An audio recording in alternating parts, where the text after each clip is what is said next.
Hello everyone, আসসালামু আলাইকুম। তোমরা দেখো, আমি শাপলা ফুল ড্রয়িং করছি।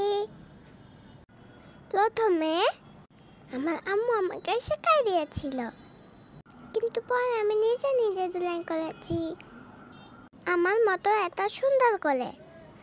তোমরা কে কে শাপলা ফুল ড্রয়িং করতে পছন্দ করো? কমেন্ট করে জানাও। আমার ভিডিওতে তোমরা সম্পূর্ণ দেখবে।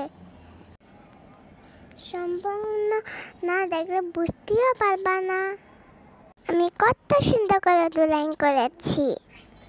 আমার জন্য সবাই বেশি বেশি করে দোয়া করবে, যেন আমি আর সুন্দর করে ড্রয়িং করতে পারি। সবাই কিন্তু আমার ড্রয়িংটা দেখে মাশাআল্লাহ বলে দিও। জন্য সবাই দোয়া করবা, আমি যেন আরো সুন্দর করে ড্রয়িং করতে পারি। আবার অন্য কোনো ভিডিওতে দেখা হবে। সবাই ভালো থেকো, আল্লাহ হাফেজ।